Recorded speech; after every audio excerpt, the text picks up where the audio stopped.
যতগুলি তারিফ করা হয়েছে একটা তারিফের ওজন থামি না, এমনি তার নিজের হোসনে জন, সে যা ভালো মনে করছে তার ভিতরে সীমাবদ্ধ থাকুক। যাই হোক, মাদ্রাসা হইতেছে খুব দামি জায়গা। মাদ্রাসার চেয়ে কোনো দামি জায়গা জগতের মধ্যে মসজিদ তারা দ্বিতীয় নেই। মসজিদ এবং মাদ্রাসা, আল্লাহর ঘরকে মসজিদ বলা হয়, নবীর ঘরকে মাদ্রাসা বলা হয়।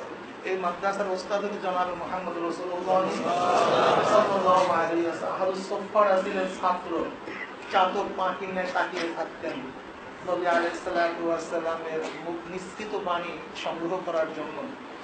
আবু হুরায়রা রাদিয়াল্লাহু তাআলা আনহু তো অনেকদিন পর্যন্ত না খেয়েও সেখানে নড়তেন না, যে আল্লাহ নবী আলাইহিস সালামের কথা বলবেন যেন ছুটে না যায়। সেখান থেকে মাদ্রাসার সূচনা। আজকে গোটা দুনিয়ার মধ্যে মাদ্রাসা চলতেছে। মাদ্রাসা পাওয়ার স্টেশন, পাওয়ার হাউস। মাদ্রাসা যতদিন আছে ততদিন দিনের বাতি আছে, মাদ্রাসা নেই দিনের বাতি শেষ, দিনের বাতি জ্বলবে না। এখানে বাতি জ্বলতেছে, এর পাওয়ার স্টেশন কর্ণফুলী, আশুগঞ্জ, ভেড়ামার অনেক দূরে। আপনারা সবাই রাগ করছেন বাতি জ্বালাবেন না, ব্যবহার করবেন না, ভেঙে ফেলছেন সমস্ত বাতি। পাওয়ার স্টেশন ঠিক আছে, তো ঢাকার জেলার মানুষ যদি বাতি ব্যবহার না করেন তাহলে সিলেটের মানুষ বাতি ব্যবহার করবে, যেহেতু পাওয়ার হাউস ঠিক, এক জায়গায় বাতি জ্বলবেই। গোটা বাংলাদেশের মানুষ রাগ করছেন বাতি ব্যবহার করবেন না, ভেঙে ফেলছেন সমস্ত বাতি। পাওয়ার স্টেশন ঠিক, তো ভারতের মানুষ বাতি ব্যবহার করবে, কি কথা ঠিক না?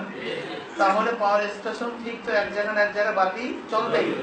কিন্তু পাওয়ার স্টেশন যদি বন্ধ হয়ে যায়, হাজারো যদি শুধু আপনার চাপতে থাকেন, টিপতে থাকেন, বাতি জ্বলবে না।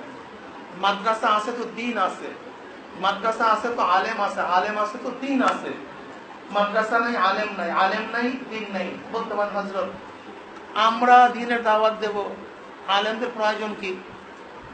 আলেমদের প্রয়োজন কি? শোনেন, বাঘের বাচ্চা নিজের শক্তিতে খেলা করে না, পিছনে বাঘ আছে বিধায় বাঘের বাচ্চা খেলতে পারে। বাঘের বাচ্চার এমন শক্তি নাই যে নিজের শক্তিতে সে খেলাধুলা করবে। যদি ও নিজে খেলতে যায়, বাঘ পিছনে না থাকে, তাহলে অন্য হিংস্র প্রাণীরা তাকে ক্ষতবিক্ষত করে ফেলবে।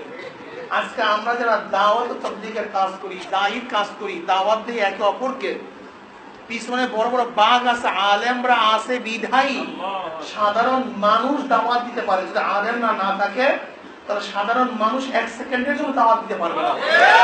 কিভাবে কিভাবে কিভাবে ধরে নেন, আপনি দাওয়াত দেওয়ার জন্য গেলেন, দাওয়াত দেওয়ার জন্য কোন জায়গায় গেলেন, বড় বড় খ্রিস্টান পণ্ডিত আছে, ইহুদি পণ্ডিত আছে, নাস্তিক অনেক বড় বড় পণ্ডিত আছে।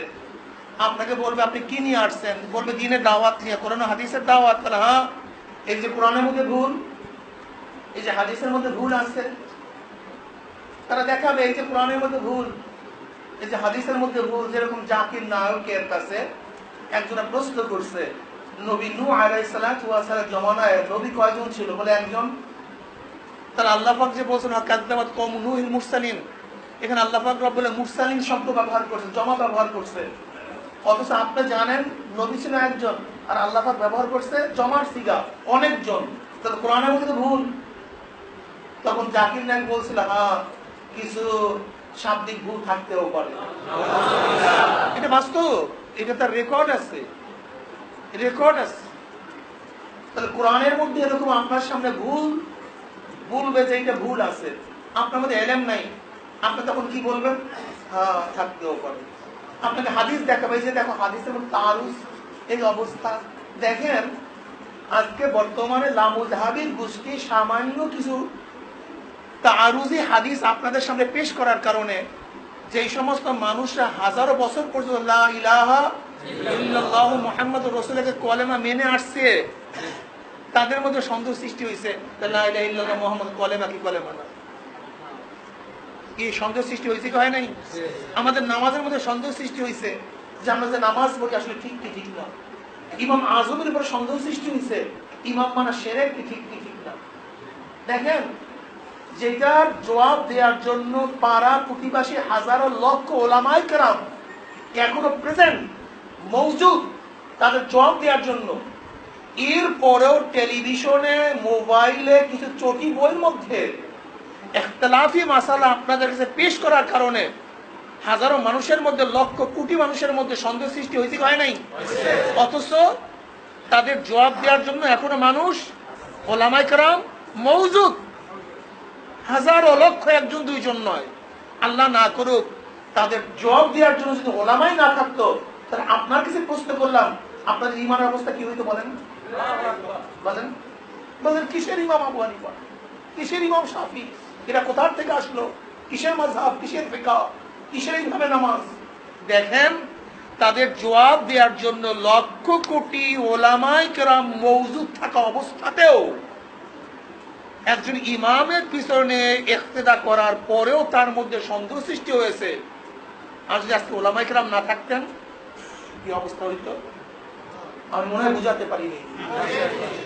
এখনো ওলামায়ে কেরাম মওজুদ থাকা সত্ত্বেও টেলিভিশনে, মোবাইলে, চটি বইয়ের মধ্যে কিছু লিখার কারণে যদি আপনাদের ইমানের অবস্থা, আমলের অবস্থা এই হতে পারে, যদি আলেম না থাকতো, যদি বলতে কোরআন ঠিক না, এই হাদিস ঠিক না, তখন আপনি বলতেন আপনার কিছু জবাব নেই, আপনি আস্তের উপর মাথা নত করে বলতেন, বলতেও পারে। ইমান নিজেরটাও শেষ করতেন, অন্যটাও শেষ করতেন। আপনাদের ধারণা কি যে আপনারা দাওয়াত দেন নির্বিঘ্নে, কেউ কিছু বলে না? না বলার কারণ কি? আপনি ওই মসজিদে দাওয়াত দেওয়ার জন্য যাবেন, কোন খ্রিস্টান পণ্ডিত যদি আপনার উপরে কোন ইশকাল তুলে, এই শাইখ জাকারিয়া সাহেব রাহমাতুল্লাহ মাদ্রাসার মুফতিগণ, মুহাদ্দিসগণ উম্মতি গিয়ে তাকে জবাব দিবে। এই ভয়টা আক্রমণ করে না। নেমে দেখছেন, আপনারা জানেন গোটা দুনিয়ার অবস্থা কি? খ্রিস্টানদের মধ্যে এত জানুয়া লোক আছে, আল মানজেত, আল কামুস, যে ডিকশনারিতে গিয়া আমরা কোরআন ও হাদিস হল করি, এগুলো লিখুক কিন্তু আমরা না, খ্রিস্টানরা। খ্রিস্টানরা লিখছে, এত বড় পাণ্ডিত্য অর্জন ওরা করছে। কি বুঝলেন? পাওয়ার স্টেশন ঠিক, লাইট জ্বলবি, যেখানে জ্বলে জ্বলুক। আজকে গোটার ঢাকার মানুষ আর আলেমদের উপরে হামলা করছে, রাখবেন না আলেম, আলেম জিন্দা, তারা সিলেটে গিয়ে দাওয়াত দিবে, সিলেটের মানুষ দিন কবুল করবে। সিলেটের মানুষ হামলা করছে, আলেম রাখবে না, আলেম জিন্দা আছে, ভারতে গিয়ে দাওয়াত দিবে, ভারতের মানুষ দিন কবুল করবে। সিলেটের পুরা ভারতের মানুষ আন্দোলন করছে, আলেম রাখবে না, আলেম জিন্দা আছে।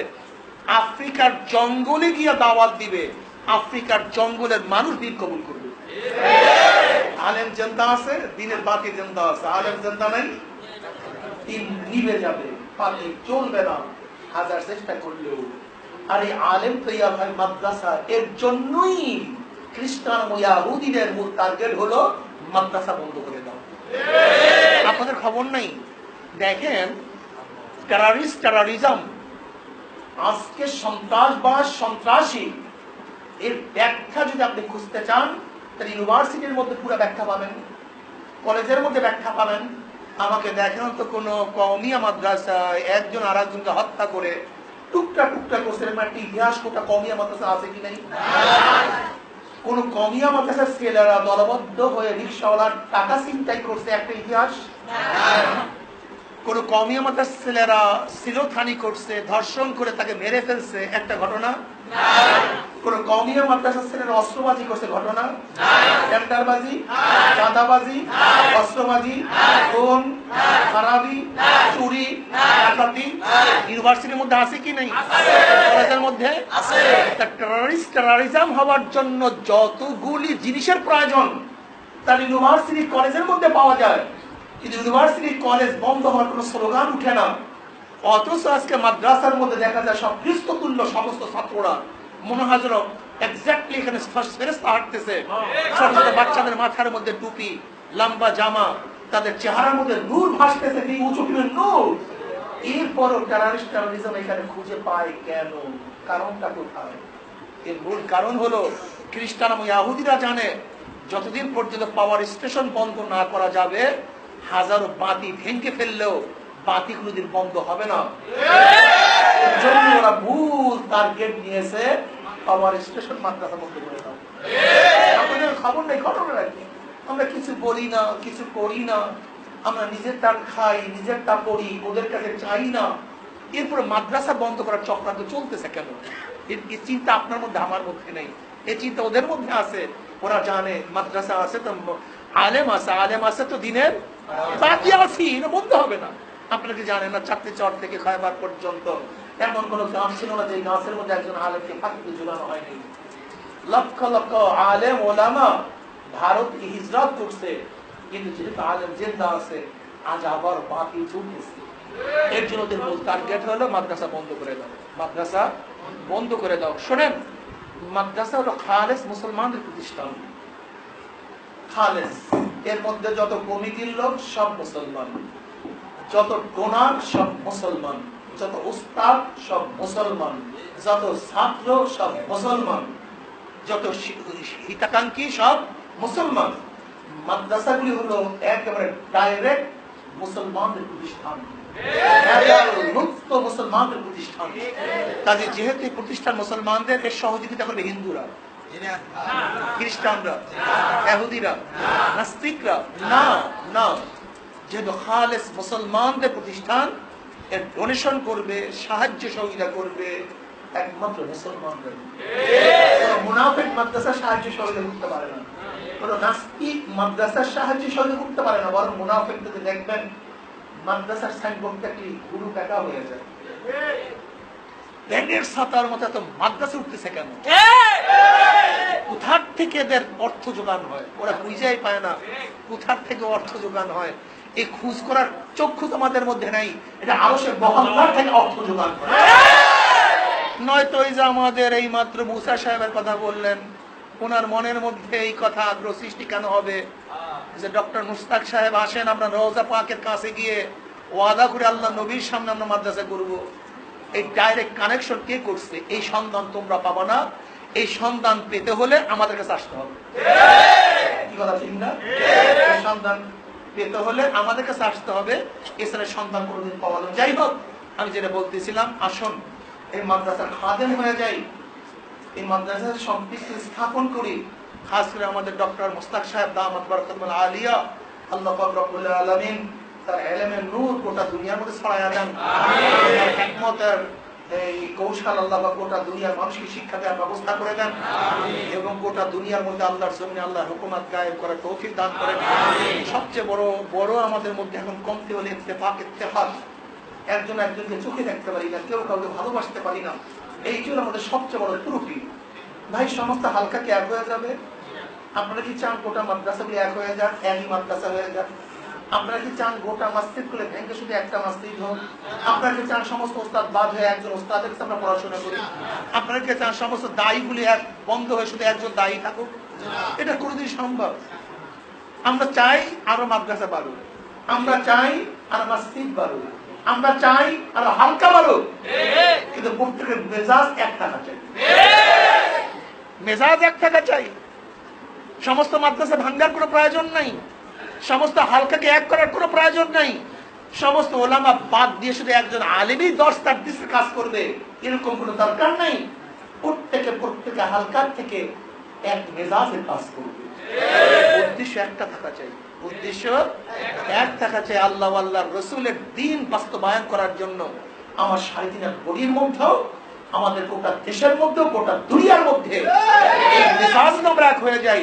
হাজারো হালকায় কোনো সমস্যা নাই, হাজারো ব্যক্তির মধ্যে কোনো সমস্যা নাই, হাজারো মসজিদ মাদ্রাসার মধ্যে কোনো সমস্যা নাই, কিন্তু মেজাজের মধ্যে তাকায়ুরাত যদি আসে, তাহলে এক বাবার 2 ছেলের মধ্যে সমস্যা। মেজাজের মধ্যে তাকায়ুরাত আসলে এক বাবার 2 ছেলের মধ্যে সমস্যা। এক ছেলে আর এক ছেলেকে সহ্য করতে পারে না। আর মেজাজ যদি এক হয়ে যায়, লক্ষ কোটি মানুষের মধ্যে কোনো সমস্যা। যেরকম চরমনাই ময়দানে দেখছেন, আপনি সিনেমার ময়দানে দেখছেন, চরমনাই ময়দানে লক্ষ লক্ষ মানুষ, কারোর সাথে কোনো বাজাবাজি নেই, মারামারি নেই, কাটাকাটি নেই, প্রত্যেকের অবস্থানে আছে। মেজাজ এক হওয়া চাই, মেজাজ এক হওয়া চাই, মেজাজ এক হওয়া চাই, মাপটা এক হওয়া চাই, উদ্দেশ্য এক হওয়া চাই। যদি উদ্দেশ্য একই হয়, তার কোনো ঝগড়া হবে না। আর উদ্দেশ্যের মধ্যে যদি গলদ হয়, উদ্দেশ্য যদি ভিন্ন হয়, তাহলে অবশ্যই আপনার মধ্যে আমার মধ্যে সমস্যা হবেই। ঠিক না? উভয় মেজাজকে এক করে দেন, উদ্দেশ্যকে এক করে দেন। হাম খেয়ালি হাম মেজাজের আল মুমিনু কাগসুল ওয়াহিদ ইনশতাকা আইনু ইশতাকা কুল্লু ওয়া ইনশতাকা রাসু ইশতাকা কুল্লু। আল্লাহ পাক আমাকে এই মিজদাকি করে দেন, আমাদের সবাইকে মিজদাকি করে দেন। আল্লাহ পাক কাছে কায়েম রাখেন ইনশাআল্লাহ। আমি বারবার এখানে আসার মন তো আছে। আল্লাহ পাক জন্য দ্বীনের একজন সত্য খাদেম হিসেবে আমাদের কবুল করেন। আর আমাদের হযরতকে আল্লাহ পাক আরো বড় বানায় দেন, পরিচয় অনেক বড় বানায় দেন। আল্লাহুম্মা আমিন রাব্বানা যালামনা আনফুসানা ওয়া ইন লাম তাগফির লানা ওয়া তারহামনা লানাকুনান্না মিনাল খাসিরিন। এই মাদ্রাসায় কবুল করেন আল্লাহ। সমস্ত